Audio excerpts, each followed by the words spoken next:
What's up, everybody? Happy Homebrew Wednesday. Today I have a special treat for myself. Okay, it's the Big Island IPA. Man, great color. You know, this beer is near and dear to me because I designed it while I was in Hawaii. And it's the Mango IPA, the Big Island Mango IPA. Let's pour it, give it a pour, have a drink of it, and then I'll tell you a little bit more about it. Woo! Crack open a cold one.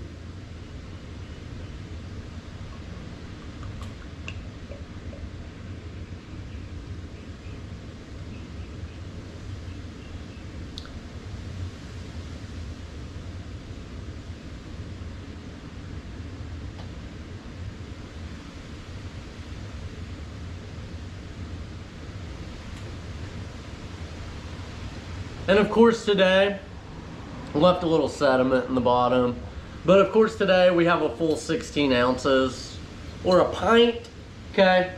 I think I talked about these a while back. I got these on Amazon, you know, little pint bottles with the flip top, pretty cool. Here it is, without further ado, the Big Island IPA. Cheers.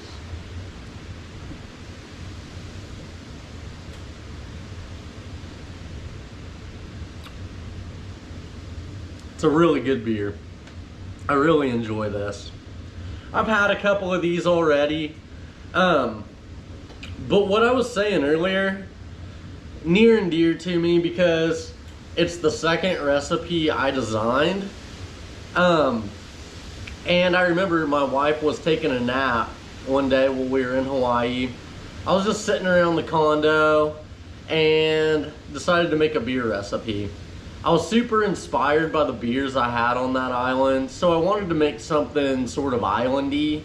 Okay, so I decided on to put mango in it. I'll put the recipe up on the screen for you here real quick so you can see exactly what I used. I used 14 pounds total of grain. Okay, so you can see there the 12.5 pounds of two-row, US two-row. Pound of crystal malt, 60 Lovibond, and then a half a pound of light DME. And that was the entire grain bill. 14 pounds is a lot for the little Robo Brew. The grains, after I mashed in, they were coming up on the malt pipe there pretty high, but it worked out. Had a good grist ratio. I think I was back to 1.3 quarts per pound for this recipe. Galaxy hops, 0.75 ounces at 60 minutes, and then another 2 ounces at the 5-minute mark. Now, those Galaxy hops I used were really high in alpha acids, 16.3% alpha acid, okay? In the secondary, I put the beer onto 3 pounds of mango, and then dry hopped it with another 2 ounces of the same Galaxy hops, and left it in there for another 2 weeks. So, something like, I think 3 weeks in primary, 2 weeks in secondary, and then I bottled it. And then, you know, 3 weeks after that, we're drinking us a Mango IPA. Okay, it's a very balanced, middle of the road sort of IPA. 54.7 IBUs is what it came out to. And it's excellent, I love it. This is a really, really good beer. And everyone I've given them to so far has really liked them. Kind of hard to mess up. You know, you find a good recipe, and then, you know, I kind of wondered about the mango, because when you ferment fruit, even if it's in the secondary, you're kind of left with whatever that fruit would taste like after the sugar's gone. So you'd kind of expect mango without the sugar to be a little tart, which there's a little bit of a tartness, but that mango flavor really comes through because all the sugars, of course, were fermented out of it. So we got the residuals, you know, whatever's left. And it's lovely. Like, I am so happy I have a full case of these in my closet. Like I said, I've shared a few. Everyone seems to really like it. And it always feels good. Like, I've said it before, and I'm sure I'll say it again. I'm about to say it again. I don't know that I would brew beer if I couldn't share it with other people. So that's largely why I have bottled for so long. Of course, you can have people over to help you tap your keg, but these days, you know, we're in some shady territory for having parties and stuff like that with the virus going on. But like I said, I'm gonna keg my next batch of beer, which is the coconut cream ale that I have in secondary right now. So, you know, maybe we can figure out a way to get some folks over here in small numbers to try it out, and maybe I'll bottle a few of them. But yeah, I really appreciate being able to bottle a beer and share it. So the way I think I might do it,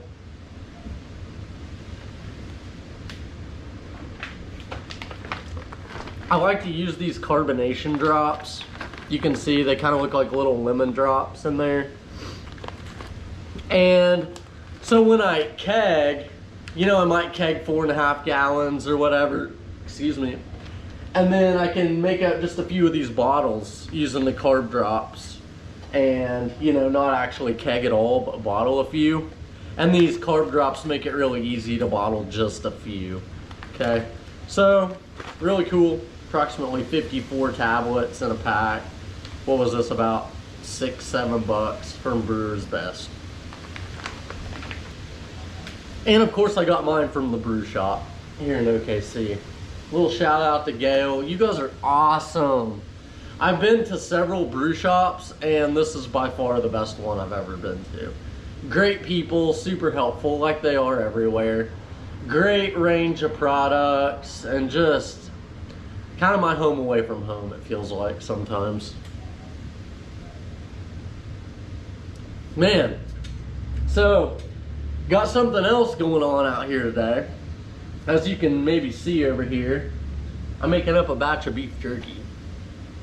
So I just got this dehydrator a couple weeks ago. This is my second batch. Now I didn't just get a wild hair and decide to make beef jerky.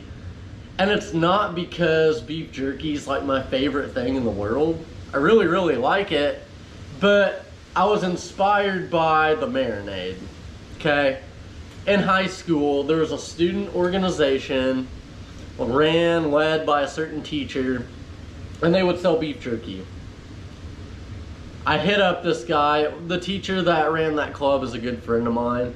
I hit him up and said, you know, asking people for their recipes sometimes is a little... He gladly gave me his beef jerky marinade recipe from those days. And I haven't had this stuff in a good 15 years. But I made up that first batch according to the recipe, and doggone it, I'm telling you, it's the same. It's the best beef jerky I've ever had by far. And I'm excited to have another batch going out here today. Okay, I used, what was it, a bottom round cut of meat this time. You know, you lose about a third of the, or sorry, you lose about 2/3 of the weight. So if you slice up 3 pounds of beef, you're gonna get about a pound out of the dehydrator. Okay, so this time I probably cut up 2 pounds this time. In the future, this summer, I'd like to, you know, cut up a good 10 pounds and then over a few days, just make up a nice fat batch of beef jerky. Because the smell coming from this dehydrator right now, you wouldn't even believe it. So, Got 2 hours and 50 minutes left. I started the clock at 5 hours. This time around, I daubed some of the marinade off of the pieces so it'll dry out a little faster. Probably won't make it the full 5 hours. I'm gonna compare the taste to the first time when I didn't daub any of the marinade off at all, and see if I lost any of that flavor, which I doubt I did because it marinated for 2 days. So anyway, I wish you could smell what I'm smelling right now. I wish you could taste what I'm tasting right now. Wish I could give you the marinade recipe, but hey, if you ever come over for a beer, I'll have some of this made up for you. Okay? Cheers, guys. Always nice to sit out here and enjoy a beer, especially one I made myself. Today, as SJ Poor would say, I'm enjoying the fruits of my labor. And it feels so good, you know, you put so much time into it, and to finally be able to pour one that you put so much work into. I think back to day one when I was sitting at my computer designing the recipe for this. I remember that day well. And now to have the beer in a glass and to be able to enjoy it, that's something special.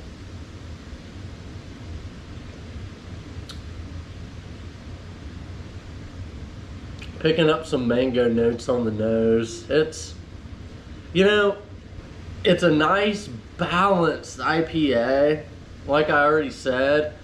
And I sort of followed the rule that your beer should, I don't believe you should take a drink and say, mango, mango, mango, mango. I would like to make my beers like this.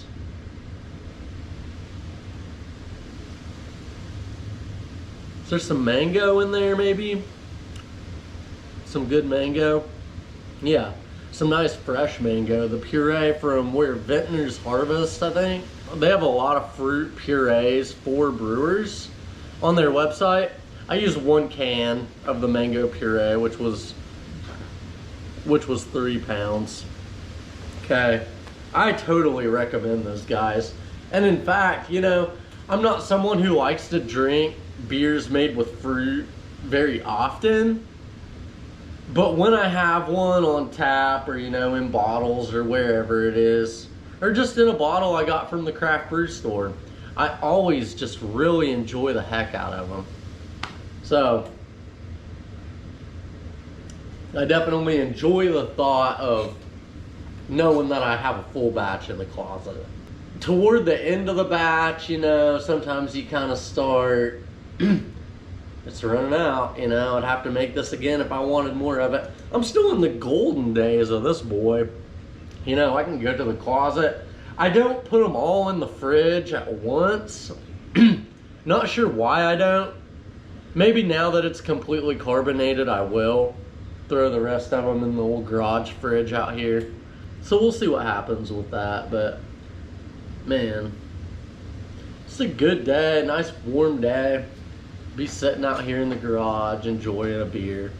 I'm glad you stopped by to enjoy one with me today. Hope you got your own home brew. I wish that for you, but if you don't, a store-bought beer will work just fine. Okay. Got the raspberry golden ale to taste here in a couple weeks. I'm gonna post the video of the brew day next week. So for next Homebrew Wednesday, we'll have my raspberry golden ale brew day, and it was this one right here that I made up. Okay, 23 bucks, 24 bucks. Get your little gallon kit. I strongly recommend the Brewer's Best 1 gallon kits.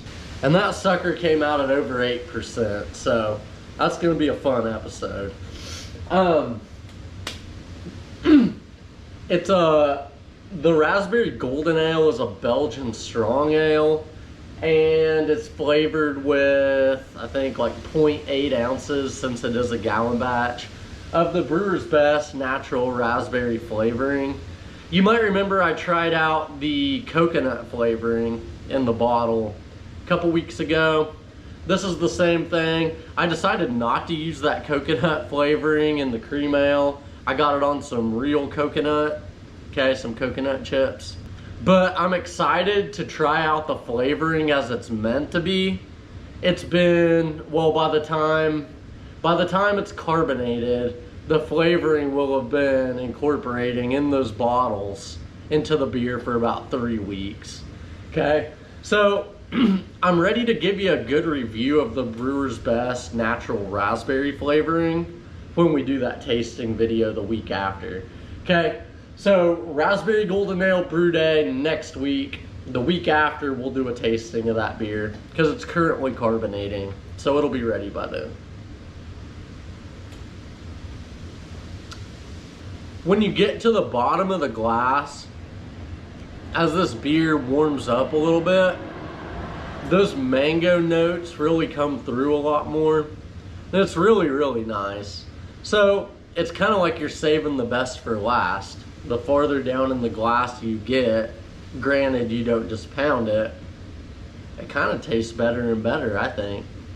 Still nice and cool, but those mango notes really shine through the warmer the beer gets.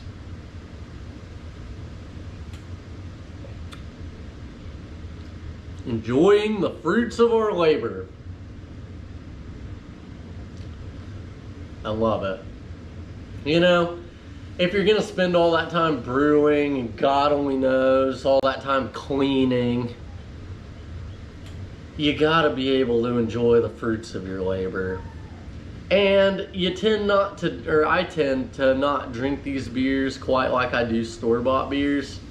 I tend to take them a little bit slower and really appreciate it, and it's about all you can do, right? That's about it.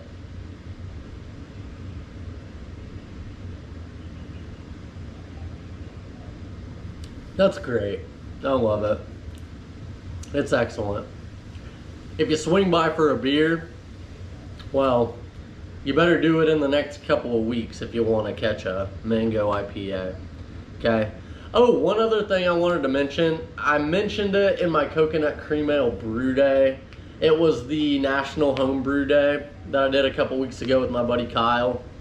I used the WLP 001 California Ale yeast from White Labs in this beer. I washed it and did a Save the Yeast video, which you can find down there, you know, on my channel. And then I had that yeast in the fridge for a couple weeks. I reused it for the Coconut Cream Ale that's in secondary right now, because I kind of saw these beers as like a pair, as like a box set, if you will. They're both island inspired, whereas this was the Big Island IPA. I had a cream ale in Hawaii. Watch the Hawaii video, please.